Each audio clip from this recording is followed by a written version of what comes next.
Mateus capítulo 4. Mateus capítulo 4.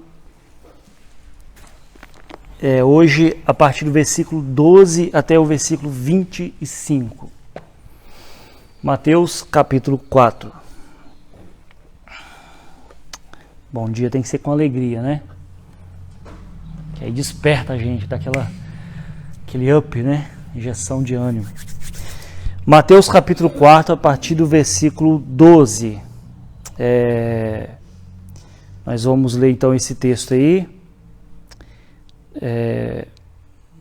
Vou fazer o seguinte, vou ler um pouquinho mais para frente aqui. Deixa eu fazer uma introdução aqui e a gente pega, né, as partes do texto que nós vamos usar aqui, né? Porque no nosso último estudo nós falamos sobre o batismo e a tentação de Jesus, né? Dois acontecimentos que estão conectados, né?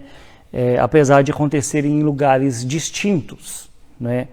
A tentação, como nós vimos, ela foi um acontecimento onde Jesus foi submetido e aprovado para o seu ministério, né? Ele foi submetido a um teste onde ele iria ser tentado pelo diabo, né? De maneira que Deus não tenta a ninguém, né? Quem tenta é o diabo, né?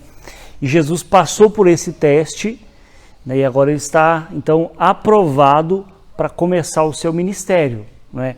Essa linha cronológica, ela deve ficar clara na nossa mente para a gente entender o que está se passando aqui nesse evangelho, né? Nessa história que Jesus está contando aqui. Até então, Jesus não começou o seu ministério público, né? As pessoas não sabem ainda quem é Jesus. Até então ele não fez nada, né, ainda. Ele passando por esse teste, ele está aprovado. Ele foi tentado e nós vimos que a Bíblia diz que ele foi tentado à nossa semelhança, ou seja, como um homem, né, como nós, porém não caiu, né, ele não cedeu ali às tentações, mesmo em um ambiente de privação, nos mostrando que, nós vimos isso, a vida vale mais do que o pão, a verdadeira fé dispensa sinais, né, dispensa espetáculos, nós não precisamos ficar presos a isso, né? Essas propagandas espetaculares, né, de dias específicos, olha, quinta-feira da vitória, vem aqui, o seu milagre vai acontecer, né? Não, a verdadeira fé dispensa esses espetáculos, esses sinais, né, porque ela é fundamentada na obra de Jesus. Claro que nós oramos por milagre e é lícito orar por milagres, né? Mas nós não ficamos dependendo disso, né, dependentes disso, porque nós já cremos.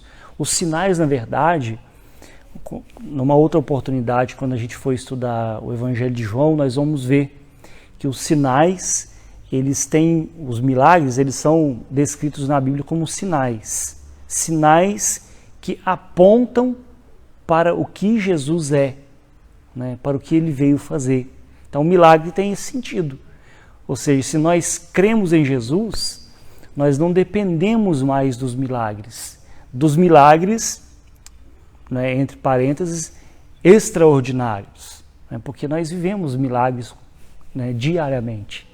Estivemos visitando na quinta-feira a Dares, né, e ela contando para nós, chorando, coitada, que abraçou lá um feixe de lenha lá e começou a sentir alguma coisa na mão, foi ver uma cobra na mão dela, no braço dela, né?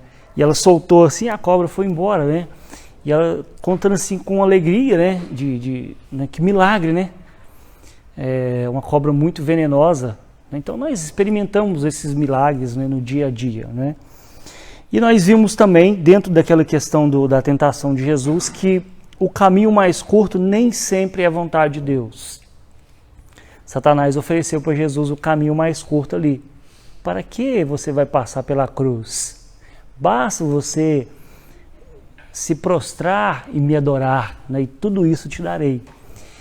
Mas Jesus não, ele permaneceu no caminho da dor, do sofrimento, o caminho mais difícil, e recebeu, né, autoridade sobre toda a terra, né, e o céu. Então, ainda no capítulo 4, nós vamos ver agora 3 acontecimentos que marcam o início do ministério de Jesus na Galileia, né?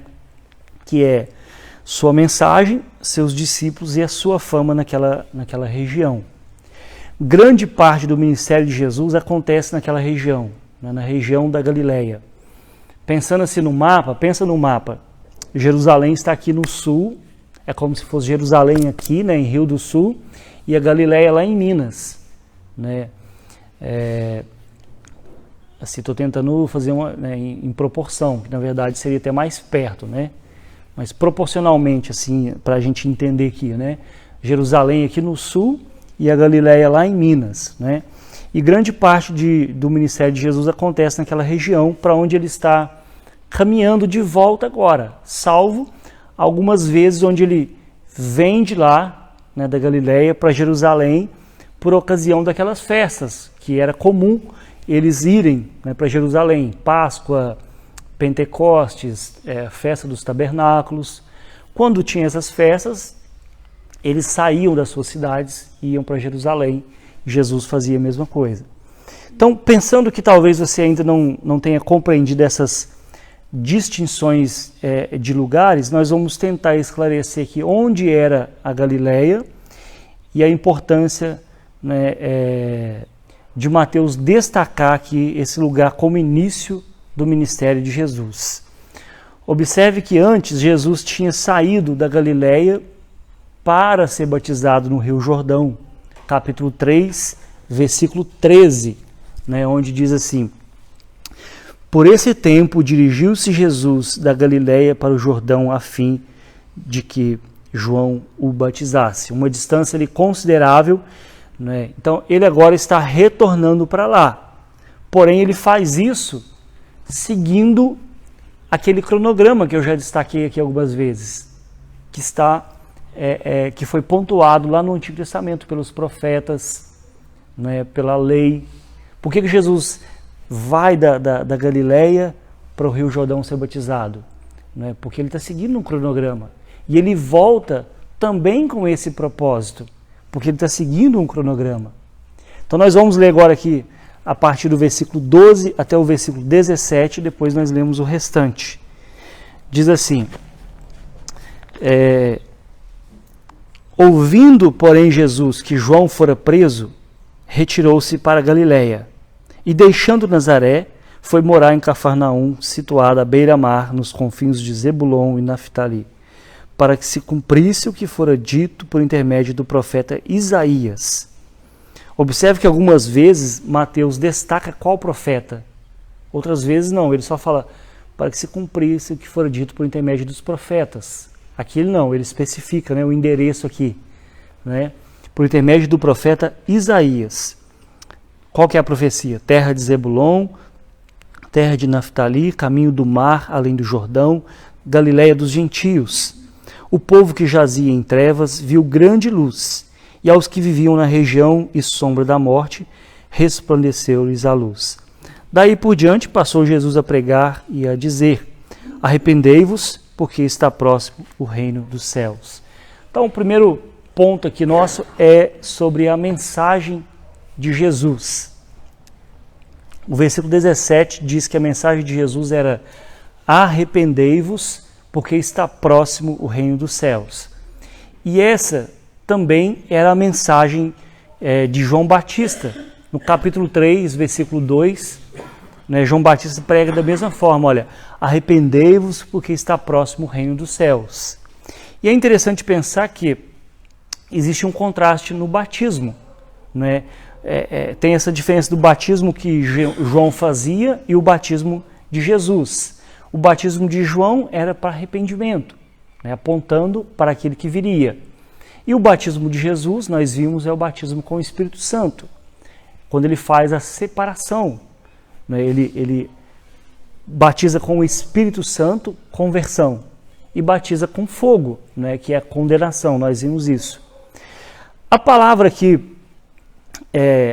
apesar dessa diferença do batismo dos dois, a mensagem é a mesma. A mensagem era o quê? Arrependei-vos. Tanto um quanto o outro foca nisso. Vocês precisam se arrepender. E a palavra traduzida aqui como arrependei-vos, não sei se vocês já viram alguma coisa aí na internet, é uma palavra grega que ela chama-se metanoia. Quem já viu essa palavra? Metanoia. Não é? Metanoia é literalmente mudar de mente. Mudar a sua mente. Né? Então, quando Jesus fala arrependei-vos, ele está falando assim, ó, mudem a sua forma de pensar. Por quê? Porque se você muda a forma de pensar, nós mudamos a forma de agir. Né? Então Jesus está chamando eles a uma mudança na forma de pensar, né? Mudar a mentalidade em relação a alguma coisa, e essa mudança significa tomar um sentido oposto. Né? É, na verdade, um forte sentimento ali de tristeza, de desgosto pelo pecado cometido, né? Uma certa repulsa ali que faz com que a gente mude de ideia, mude de direção, né? Mude de pensamento, aquilo que porventura a gente cometeu e trouxe alguma alegria. Quando você muda de pensamento, quando você se arrepende, isso causa tristeza, não causa mais, né, alegria. João Batista disse isso, né, para os moradores lá de Jerusalém, quando ele estava batizando, e agora Jesus vai dizer a mesma coisa para os moradores da Galileia, ou seja, tanto lá em Jerusalém como na Galileia, vocês precisam mudar a forma de vocês pensarem. Vocês estão pensando errado. Vocês precisam virar essa chave aí. E conversão é isso. É a gente virar a chave. Você está indo numa direção e você volta. Né? Um professor meu disse que lá para os idos dos anos 70, quando ainda se fazia isso, as pessoas pregavam nas praças, era comum. Né? Ele estava em São Paulo pregando lá, e passou um cara assim, quis dar assim, desdenhar, né, zombar, e falou assim com ele: pastor, como que eu faço para ir para o inferno? Aí ele falou assim: só você continuar andando. Só você continuar andando, ou seja, só você não mudar de pensamento. Se você continuar com esse pensamento, você vai para lá. Não é? Então arrepender é isso, é mudar de direção. E é a mensagem de João Batista e é a mensagem de Jesus também. Não é? Às vezes a gente foca muito em aspectos de... parece que é um cristianismo hippie, paz e amor. Vocês já viram falar do cristianismo hippie? É isso, paz e amor, Jesus é paz e amor. Não, mas Jesus ele também é severo. Vocês precisam se arrepender, mudar a forma de pensar, né? Abandonar o pecado. Não é só paz e amor. Né? Jesus também tem esse aspecto, né? A Bíblia fala que Deus é amor, mas também é fogo consumidor. Essa parte a gente às vezes quer pular, né? Mas não, a gente tem que pensar que isso é sério também, né? Não é só alegria, né? Tudo. Mas por que Jesus foi para... Claro que arrepender traz alegria também, né? Mas por que Jesus foi para Galileia? O texto diz que ele ouviu que João tinha sido preso, né? Mateus ele é bem sucinto aqui. Ele só vai mencionar o motivo dessa prisão de João Batista lá na frente, no capítulo 14. Claro que isso aí a gente vai ver só daqui a uns 5 anos, né? Mas lá no capítulo 14, ele vai dizer assim, olha, capítulo 14, versículos 3 e 4. Porque Herodes, havendo prendido e atado a João, o metera no cárcere por causa de Herodias, mulher de Felipe, seu irmão, pois João lhe dizia, não te é lícito possuí-la. Né? Mateus ele não conta agora aqui o motivo, ele só vai falar isso lá na frente. Porque Jesus ouviu que João tinha sido preso. Ele então deixa a Judéia e vai para a Galileia. Por que João Batista foi preso? Porque João Batista confrontava os pecados, inclusive do rei Herodes. Não tinha lícito estar com essa mulher, né, que era Herodias, mulher do irmão dele, né, que havia lá suas divergências lá. E por causa disso, ele foi preso. Nós sabemos da história que ele foi, então, depois decapitado por a pedido dessa mulher, Herodias, né, que influencia a filha dela ali, para pedir a cabeça de João Batista. Então, por que Jesus foi para Galileia? Em primeiro lugar, porque ele ouviu que João fora preso, né? E havia dois outros motivos. O primeiro deles, ainda não era chegada a hora de Jesus ser preso, né? Nós vimos aqui na entrada triunfal de Jesus que ali sim era chegada a hora, e por isso ele se expõe, né? Porque ele está pedindo, ele está exigindo, né? Ele está forçando os líderes religiosos a agirem.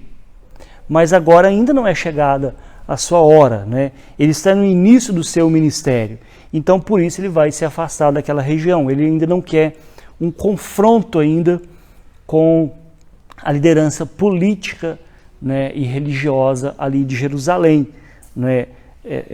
E aí então ele deixa, né, essa região ali, né?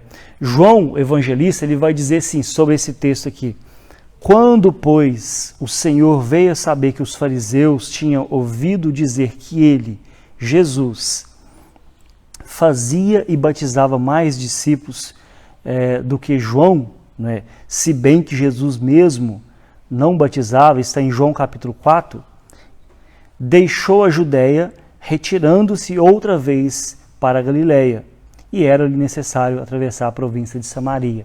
Então, por que Jesus deixou a Judéia e foi para a Galileia?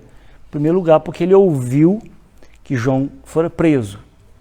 Em segundo lugar, não era chegada a hora dele, né, de ter aquele confronto com as autoridades políticas e religiosas, né? Então ele vai e deixa a Judéia, e aí ele vai para a Galileia. Olha que interessante, João capítulo 4 fala que ao deixar, ele passa por Samaria, né? Se a gente fosse seguir a ordem aqui dos lugares onde Jesus passou, o que aconteceu em Samaria? Ele encontrou com aquela mulher samaritana, João capítulo 4. Né? Porque você está aqui em Jerusalém e a Galileia está aqui. No meio está Samaria. Mas os judeus, eles tinham por hábito, para não passar por ali, dar a volta.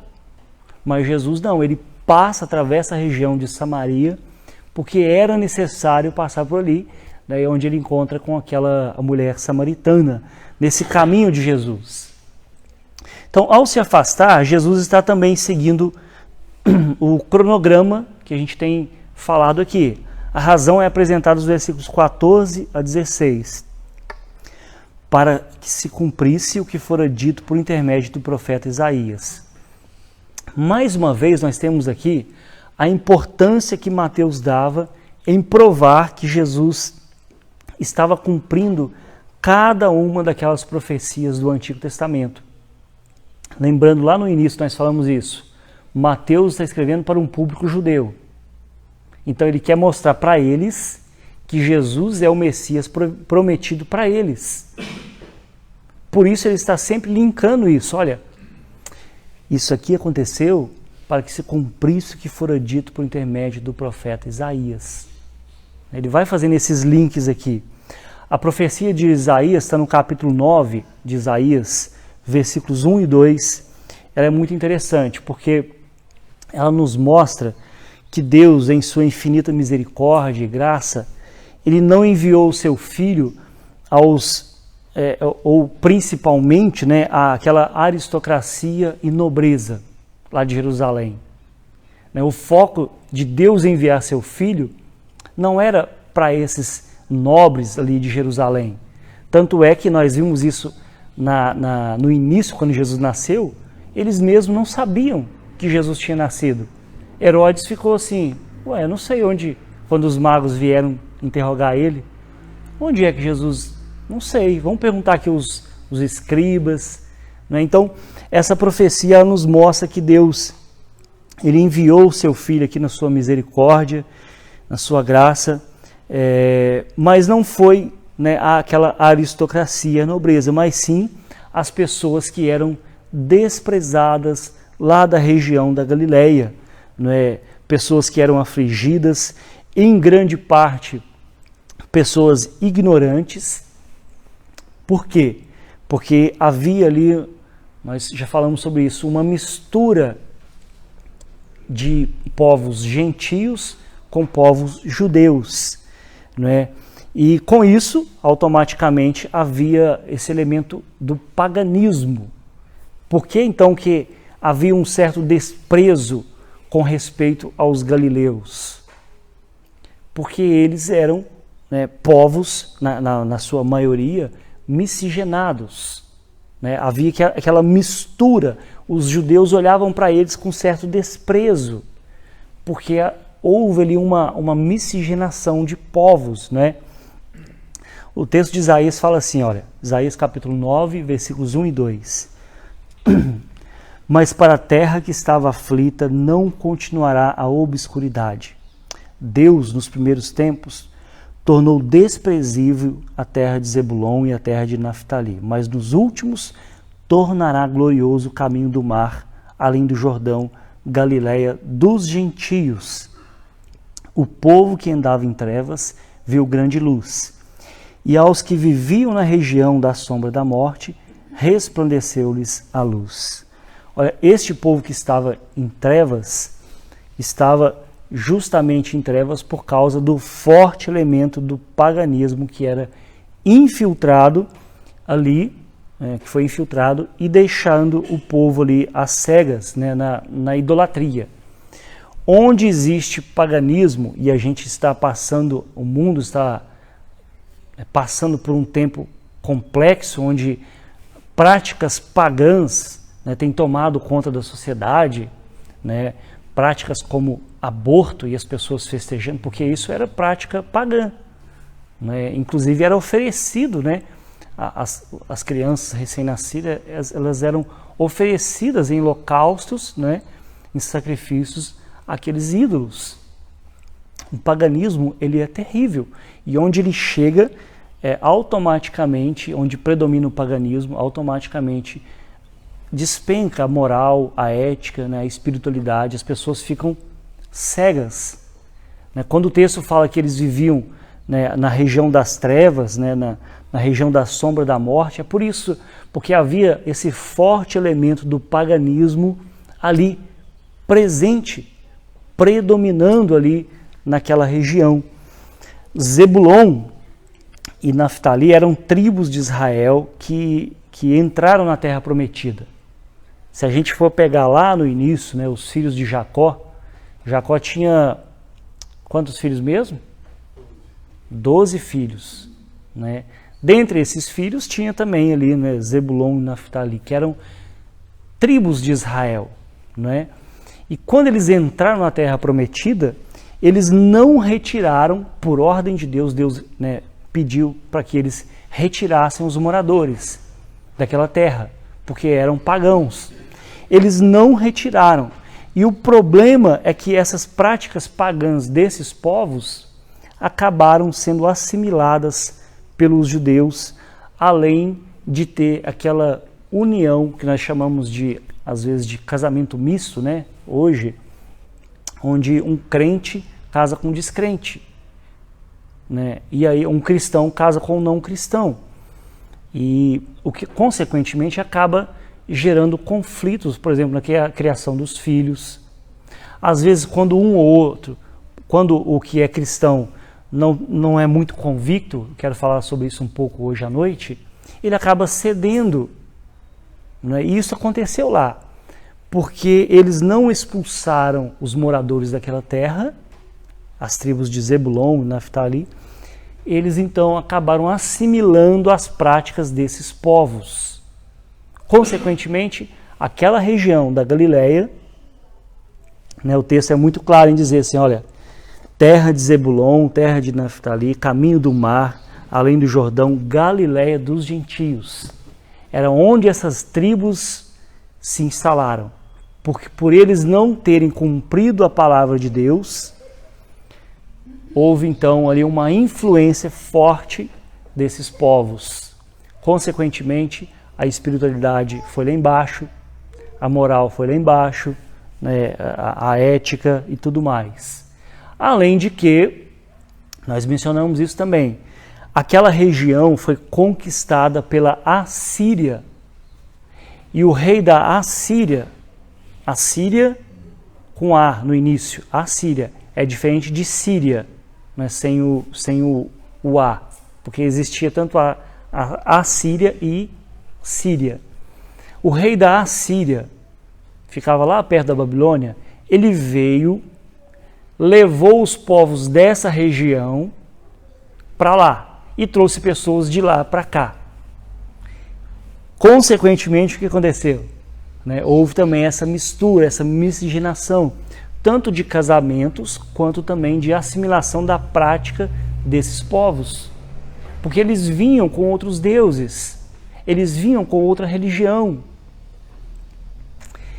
É mais ou menos assim, já viu quando você está passando por uma loja de decoração e você começa a ver assim, aquelas coisas bonitas, umas esculturas, nossa, que legal e tal, e você nem percebe que aquilo ali faz parte da religiosidade oriental, por exemplo.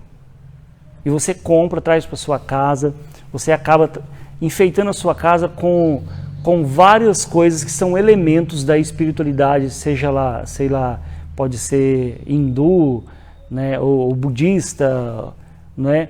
E você acaba assimilando, às vezes, os conceitos, né, a partir, né, de uma decoração que você acha simples, né?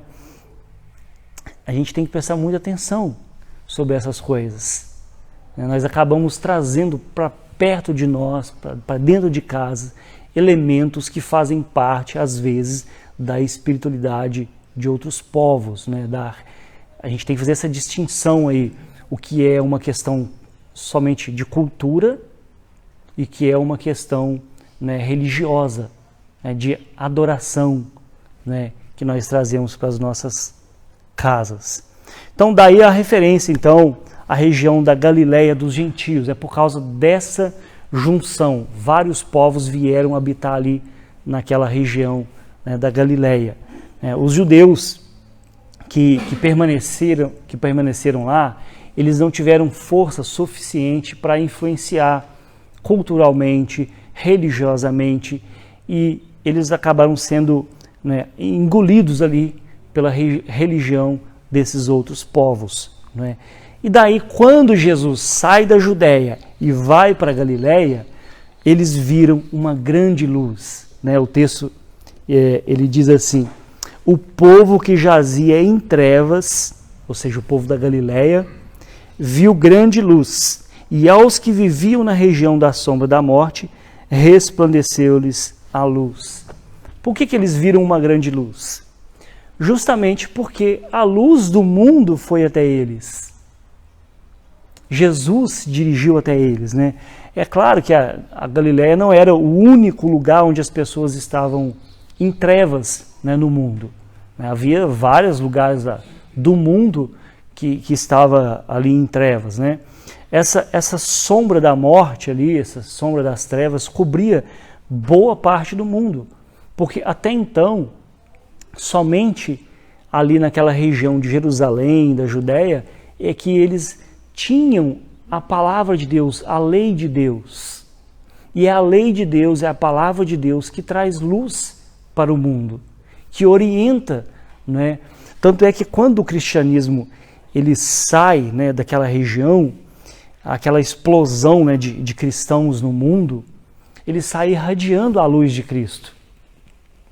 Né, e você, tirando os aspectos políticos de dominação que depois o Império Romano acabou, né, usando, né, e daí se juntou, né, a igreja com o Estado de Roma, mas tirando isso, o cristianismo foi se expandindo por todo o mundo e trazendo a luz, né, do Evangelho a essas pessoas. Então, por que eles viram uma grande luz? Porque Jesus foi até eles. Né? E esse tema da luz, ele é muito característico nos evangelhos, né? João, por exemplo, falando sobre a vinda de Jesus ao mundo, ele diz que, João capítulo 1, versículos 4 e 5, a vida estava nele, e a vida era a luz dos homens. A luz resplandece nas trevas, e as trevas não prevaleceram contra ela. Então, por que eles viram a luz? Porque Jesus foi até eles. O evangelho chegando, gente, ele deve trazer, né, luz no meio das trevas. Sobre a localização, ainda é importante observar que foi nessa região que Jesus teve os seus maiores confrontos com os poderes das trevas, expulsando ali os demônios, né? Um desses embates ocorreu, por exemplo, logo que Jesus desceu do monte ali, né, do Sermão do Monte. João capítulo 8, versículos 28 e 29 diz assim, Mateus capítulo 8. Tendo ele chegado a outra margem, depois que Jesus desceu do monte, o Sermão do Monte é capítulo 5, 6 e 7. Terminou, Jesus desce do monte. E aí ele faz o quê?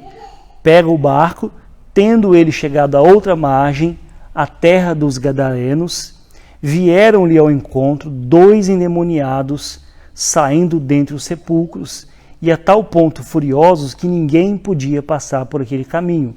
E eis que gritaram os endemoniados quando eles viram Jesus. Não é? Mateus capítulo 8, versículos 28 e 29. Que temos nós contigo, ó Filho de Deus? Vieste aqui atormentar-nos antes do tempo? Então, quando Jesus chega ali naquela região, aqueles que dominavam, né, as trevas espirituais começam a confrontar com Jesus, começam a bater de frente. Porque a luz está chegando, e quando a luz chega, as trevas vão se dissipando. Não é assim no nosso quarto? Quando está tudo escuro e a gente não quer levantar, e quando nosso pai, nossa mãe ali, alguém abre a janela assim, né, as trevas dissipam. No início incomoda, não é assim? Dá aquele incômodo, né? Mas logo a gente percebe que, nossa, que dia bonito, né? Que dia bom. E quando Jesus entra na nossa vida é assim também. Nós estávamos em trevas, há um certo incômodo, mas depois a gente percebe que, né, durante o dia é bem melhor, né? A luz, né, é bem melhor do que as trevas, né? Então a ideia aqui é que esses lugares, a Galileia dos gentios, ela estava sob o domínio de Satanás, os seus demônios. Por isso é que eles estavam em trevas, por isso é que as pessoas viviam na região da sombra da morte. E quando Jesus chega ali, a luz do mundo chegou. Opa, acabou a bagunça. Agora quem manda aqui sou eu. É Jesus chegando e colocando ordem na casa. Aqueles que estavam possuídos pelo demônio, eles vão voltar à lucidez. Eles vão voltar à vida. Não é? Eles vão deixar o domínio de Satanás. Consequentemente, então, o real significado da citação aqui de Isaías é este: que Jesus, por meio da sua presença, por meio das suas palavras, por meio dos seus atos de misericórdia, ele poderia ali encher o coração de todos aqueles galileus ali com a alegria da salvação. Eles não seriam mais sujeitos à sombra da morte, porque o autor da vida estava, né, chegando ali. E aí nós passamos para o próximo ponto, que é os discípulos e a fama de Jesus. Então, recapitulando aqui o primeiro ponto, vou fazer igual a Lely, né? Quem está comigo bate palma. Jesus, primeiro ele saiu da Galileia e foi para o Jordão ser batizado. Quase 100 quilômetros que ele andou. Tendo sido batizado, ele foi para o deserto, né, foi passar pelo teste. E ele foi aprovado. Quando terminou isso, ele ouve que João Batista tinha sido preso, porque João Batista condenava Herodes, e Jesus então não quer ainda confrontar as autoridades políticas e religiosas. Ele vai fazer o quê? Ele vai voltar para a Galileia. Nesse caminho, ele passa ali por Samaria, encontra com aquela mulher. Isso é um outro assunto à parte. Depois vocês me pedem explicação sobre isso, porque aquele negócio da mulher samaritana é muito interessante. Mas aí ele vai para a região, para a Galileia, a Galileia dos gentios, porque havia aquela miscigenação de povos ali. E ao chegar ali, a luz do mundo chegou. Né? Eles viram raiar a luz. Né? E eles vão ser libertos dos poderes das trevas. E aí nos versículos 18 a 25, nós temos aqui os discípulos e a fama de Jesus. Diz assim o texto: caminhando junto ao mar da Galileia, lembrando que o mar da Galileia, gente, não era um mar igual a praia que nós temos aqui, né, no litoral brasileiro. É chamado de Mar da Galileia. Desculpa se eu decepcionei vocês. O Mar da Galileia, na verdade, era um lago. É um lago com uma extensão considerável, né, mas era um lago. Né, e as cidades ficavam, né, tinha cidades em volta desse lago, né, onde as pessoas viviam da pesca ali. Né. Não é à toa que Jesus vai, né, chamar os seus discípulos ali, são os pescadores. Então, o Mar da Galileia, na verdade, era um lago, às vezes chamado de Lago de Genezaré, Lago de Tiberíades, né, dependendo do lugar onde você estava.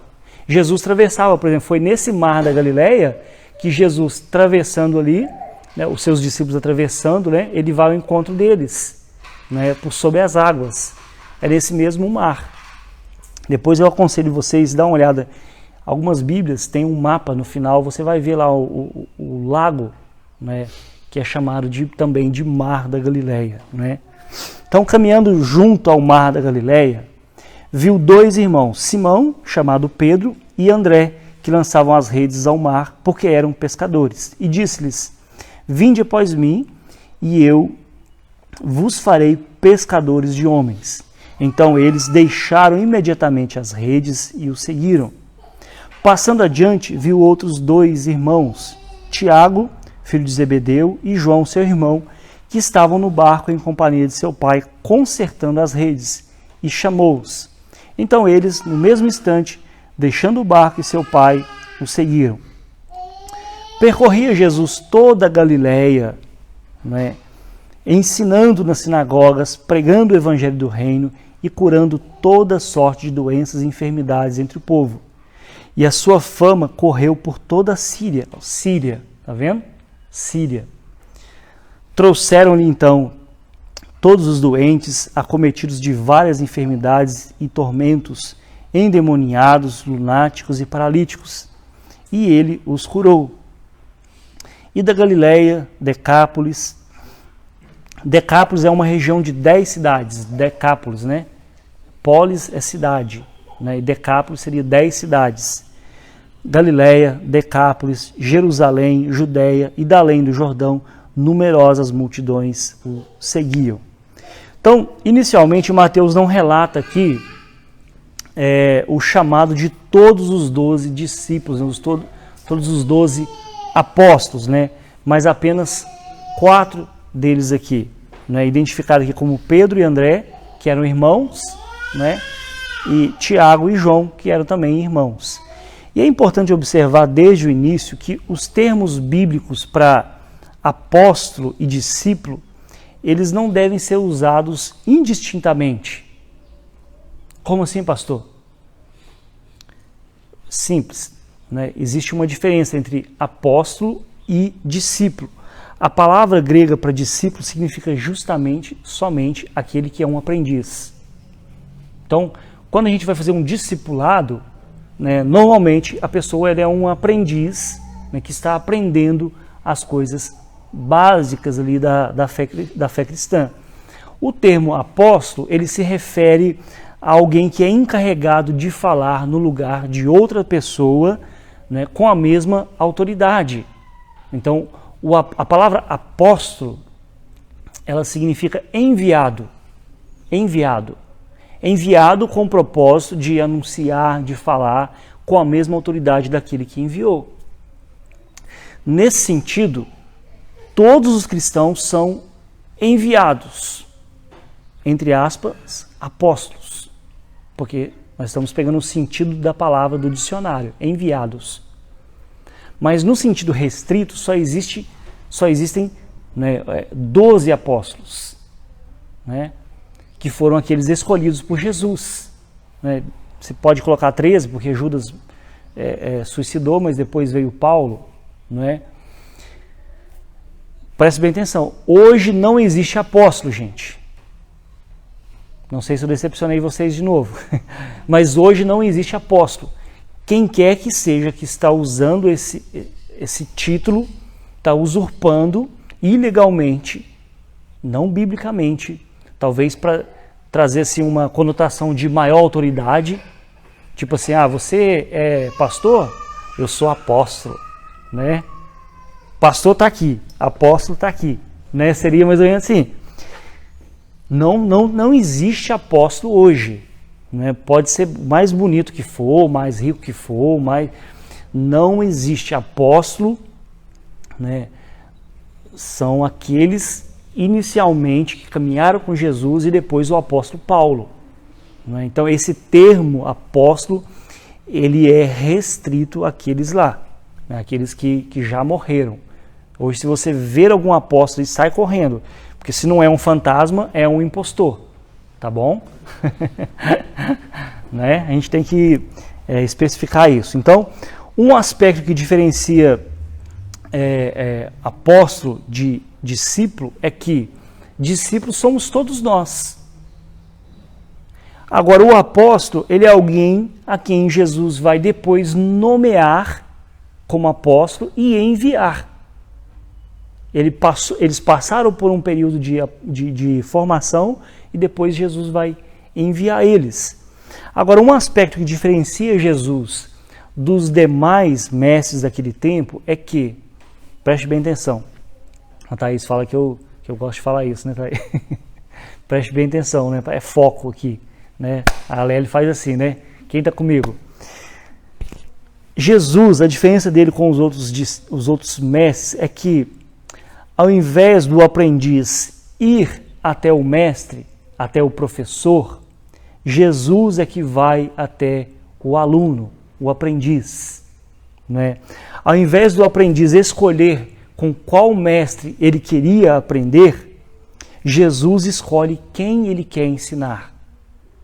Naquele tempo era assim, eu queria me tornar ali alguém, uma autoridade religiosa, eu procurava, né, de preferência, um renomado mestre, né, como, por exemplo, você tem em Atos dos Apóstolos um cara chamado Gamaliel, que foi o instrutor de Paulo.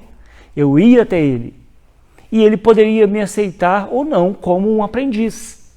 Mas Jesus não, Jesus faz o contrário. É Jesus que vai até o aprendiz, não é o aprendiz que escolhe ele, é ele que escolhe o aprendiz. Não somos nós que escolhemos, que aceitamos a Deus. É Deus que nos escolhe, é Deus que nos aceita, é Deus que nos traz, né, para perto dele, né? Então, diferente dos outros mestres que escolhiam os melhores alunos, né, aqueles que tinham nota melhor, Jesus não. Ele escolhe, né, os mais improváveis, os mais simples. E é interessante a gente pensar nisso porque, tipo assim, não faz muita vantagem eu escolher o melhor aluno, né, e trabalhar em cima dele. Seria mais vantagem eu escolher aquele que não é tão bom assim e trabalhar em cima dele, né, para que ele se torne um aluno melhor, né? E Jesus faz isso, ele escolhe os improváveis, né? Ou seja, ele continua escolhendo as coisas loucas desse mundo para confundir as sábias, né? Ele não escolhe a elite, né? Entre esses que Jesus escolheu, nós temos Pedro, conhecido ali como o impetuoso. Normalmente, Pedro é aquele que vai falar pelos outros apóstolos. É aquele que toma a frente. Às vezes fala até demais, né? Em certa ocasião ele falou assim, não, Senhor, ainda que todos se afastem, se escandalizem, eu não. Eu vou até morrer pelo Senhor.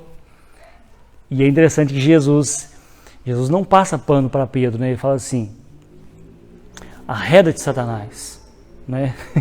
Você não sabe o que você está falando. Jesus fala desse jeito com Pedro, né?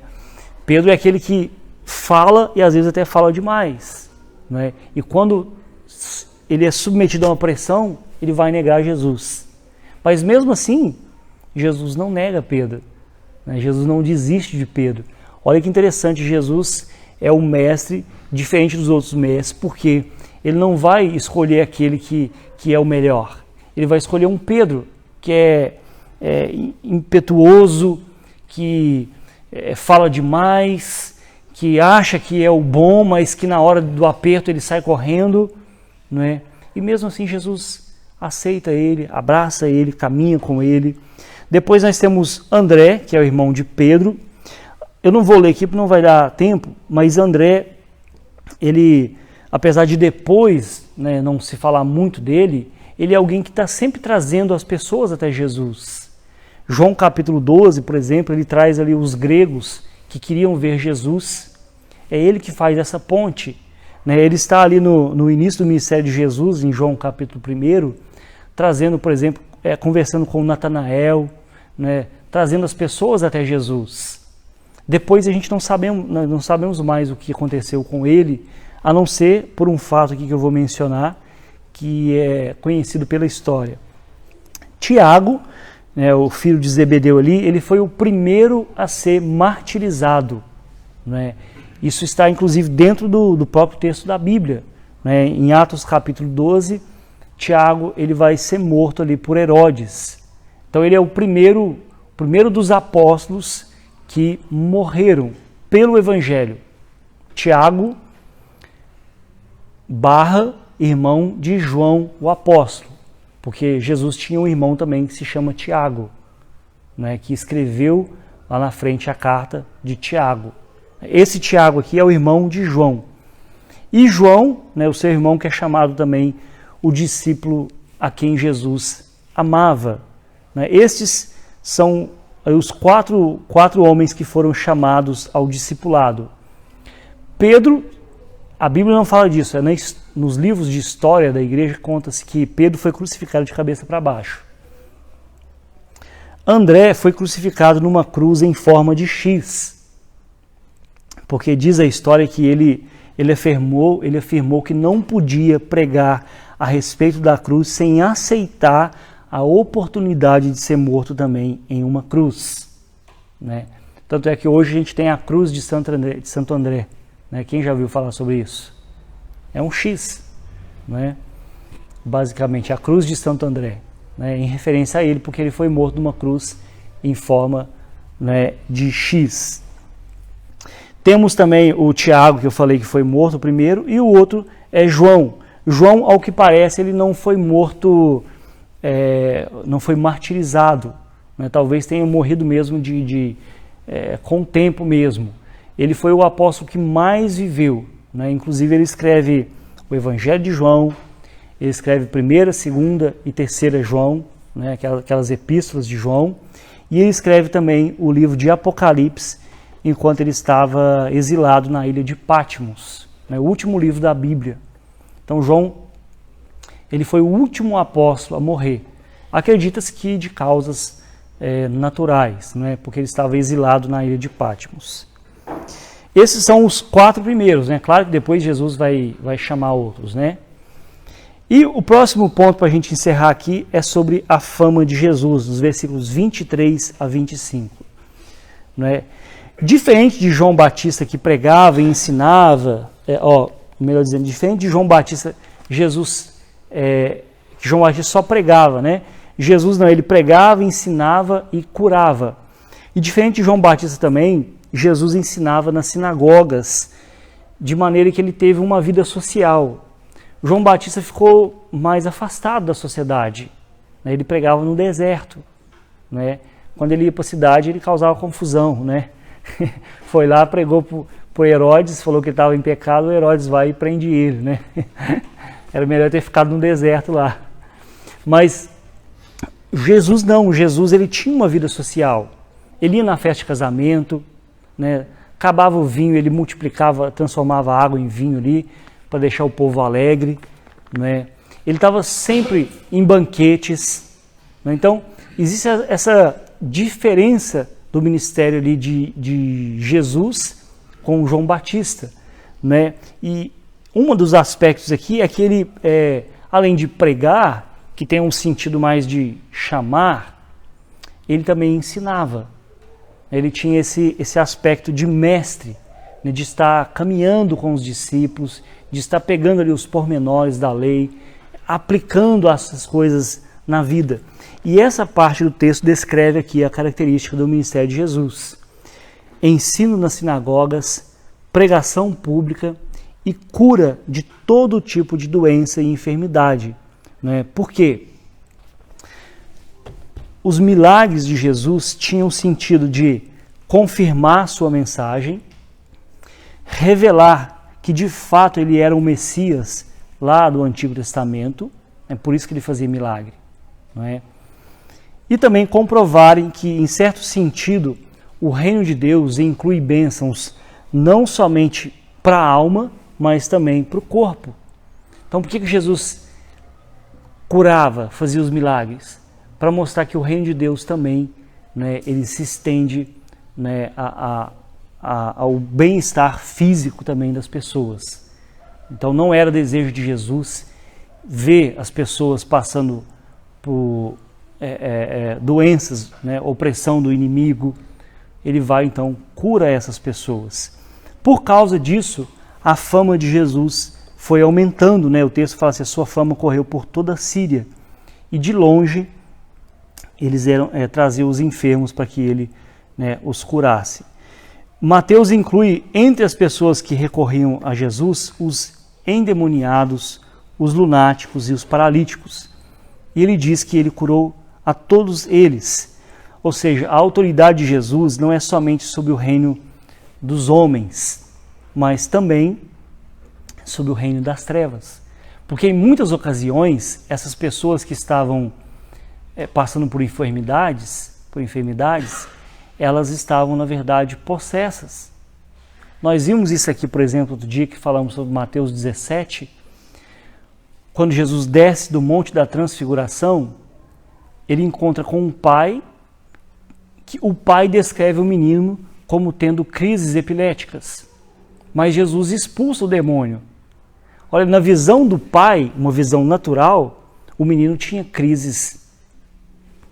Mas na visão de Jesus não era isso. Não era uma questão natural, era uma questão sobrenatural. E às vezes pode acontecer isso. A gente, claro, tem que fazer uma distinção, porque essa linha ela é muito, muito perigosa, né? Tem pessoas que às vezes estão com dor de cabeça e é só tomar uma Novalgina que ela já acha que é o demônio. Não, não é isso. A gente tem que fazer essas distinções. Mas no ministério de Jesus ele mostra isso, que em algumas ocasiões a doença ela é ocasionada por ação maligna. Não é? A gente pode ver isso, por exemplo, no exemplo de Jó. Deus permitiu que Satanás tocasse na vida de Jó, não tirasse a vida dele. Né? E ele ficou gravemente enfermo. Né? Em outras ocasiões também, Jesus às vezes expulsa o demônio, a pessoa passa a ouvir. Né? Então, a gente não pode descartar esse elemento sobrenatural.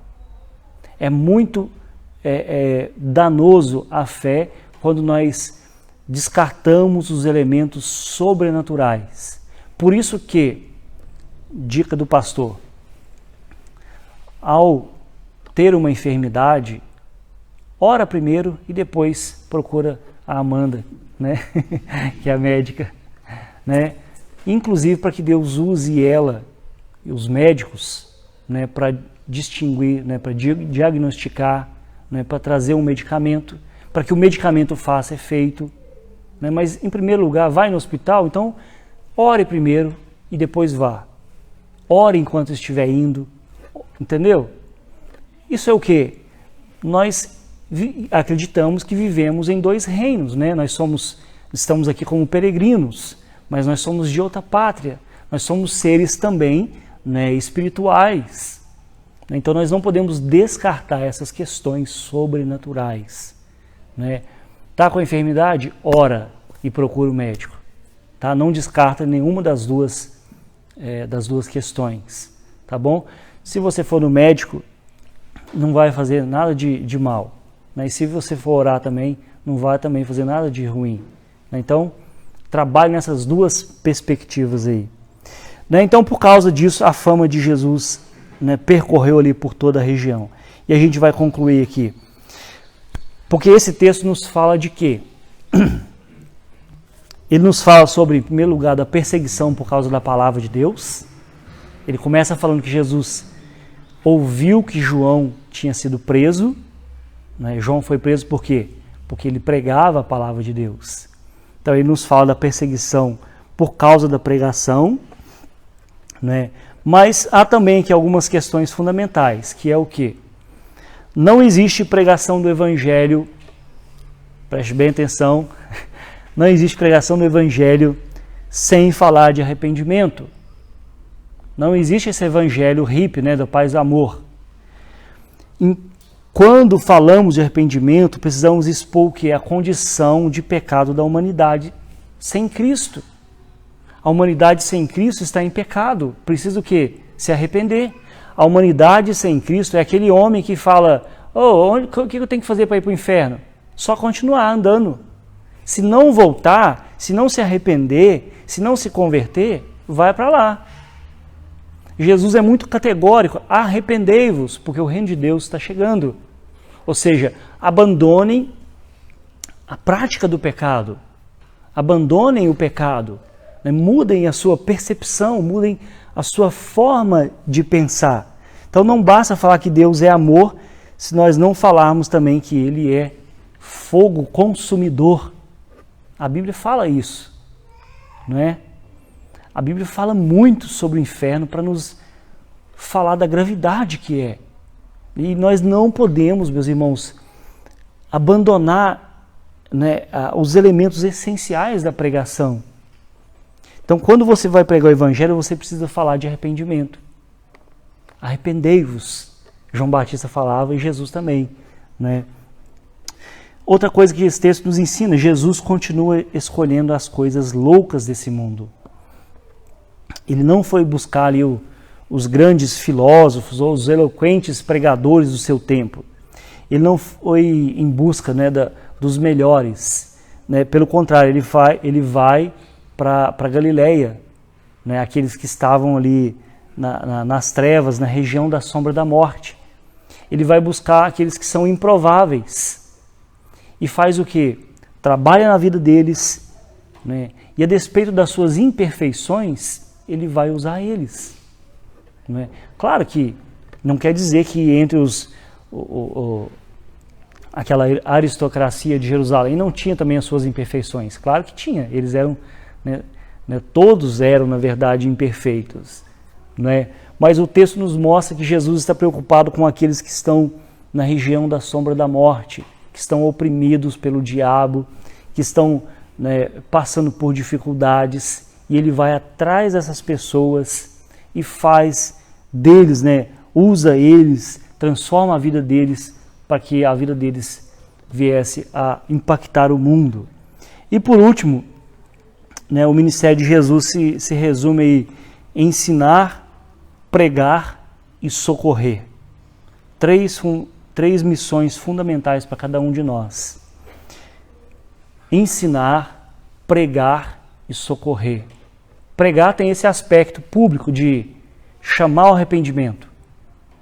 Ensinar tem um aspecto contínuo, porque não é só pregar, você precisa caminhar com a pessoa, você precisa discipular, né? E socorrer, né, é claro, aqueles que estão em necessidade de todos os aspectos, seja de doença, seja necessidades materiais, né? Isso faz parte do Evangelho e Jesus nos mostra isso aqui.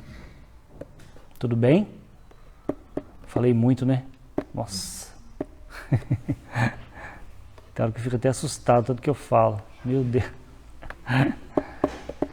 Vamos orar então? Alguma dúvida? Alguma questão para pontuar? Vou presumir que vocês entenderam tudo, hein? Depois eu quero ver na prova. Vamos então nos colocar de pé, nós vamos orar.